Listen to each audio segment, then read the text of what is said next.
Hello बच्चों, let's see the question. So the question says, according to the third law of thermodynamics, option A, the entropy of a substance is 0 Kelvin. At 0 Kelvin is 0. Option B, entropy of hydrogen ion is 0 at 0 Kelvin. Option C, net change in entropy in conversion of H to gas at 130 Kelvin to H2 gas at 200 Kelvin is 0. And option D, entropy generally decrease in combustion reactions. तो चलिए सबसे पहले देखते हैं इस question का कि concept क्या है। तो बेसिकली हमको क्वेश्चन में क्या पूछा है कि according to third law of thermodynamics ये चार स्टेटमेंट में से कौन सा सही होगा। तो इस क्वेश्चन का की कॉन्सेप्ट हम डालेंगे third law of thermodynamics.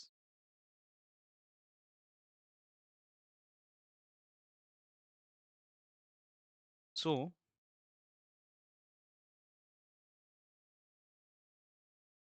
according to third law of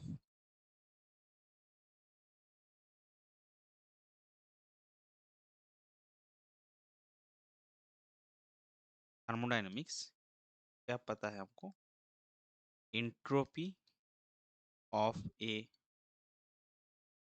pure crystalline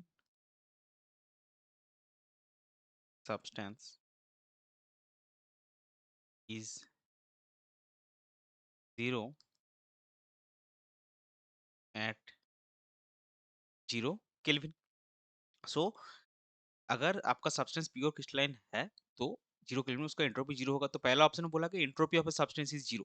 तो किसी भी एंट्रोपी सब्सटेंस का एंट्रोपी 0 नहीं होगा, अगर वो प्योर है तब होगा। तो इस हिसाब से जो एंट्रोपी ऑफ हाइड्रोजन आयन वो आपका 0 होगा at 0 kelvin. Thus entropy of hydrogen ion is 0 at 0 kelvin. तो ये हो गया आपका बी वाला स्टेटमेंट सही है, ए वाला स्टेटमेंट आपका गलत है। अभी सी और डी में देखते हैं। अगर आप सी के हिसाब से देखेंगे तो H2 गैस आपका क्या है, 130 केल्विन पे है। उसको आपने कहा लेके गया 200 केल्विन में। सो क्या होगा, एज टेम्परेचर इंक्रीजेस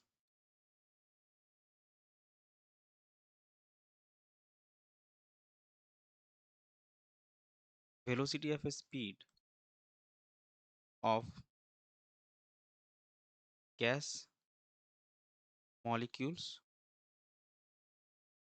increases। और अगर मॉलिक्यूल्स का स्पीड या वेलोसिटी इंक्रीज करता है तो नंबर ऑफ कॉलिजन्स इंक्रीज करेगा। दस number of collisions increases, hence entropy will increase। So entropy आपका क्या होगा, एंट्रोपी आपका इंक्रीज होगा। सी के केस में जीरो नहीं होगा। और डी के केस में क्या बोला कि entropy generally decrease in combustion reactions.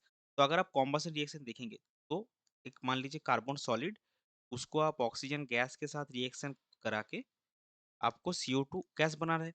तो जब भी आप कॉम्बसन करेंगे तब आपका क्या होगा, अगर सिस्टम में पहले कार्बन सॉलिड था, ऑक्सीजन कुछ अमाउंट का गैस था, अभी क्या है पूरा जो अमाउंट है वो पूरा गैस है। तो आपका गैस गैस में पता है हमको एंट्रोपी ज्यादा है, तो कॉम्बसन रिएक्शन में हमेशा एंट्रोपी इंक्रीज करेगा। सो entropy will always increase in combustion reactions। तो सी और डी ये दोनों भी गलत हो गए, हमने पहले ही देखा। ए वाला भी गलत है क्योंकि एंट्रोपी ऑफ कोई भी सब्सटेंस जीरो नहीं होगा। अगर प्योर क्रिस्टलाइन सब्सटेंस होगा तभी जीरो होगा। तो इस पर्टिकुलर क्वेश्चन के लिए आपका करेक्ट फाइनल आंसर हो जाएगा option B, that is according to third law of thermodynamics, entropy of hydrogen ion is zero at 0 kelvin. I hope you understood it well. Best of luck, thank you.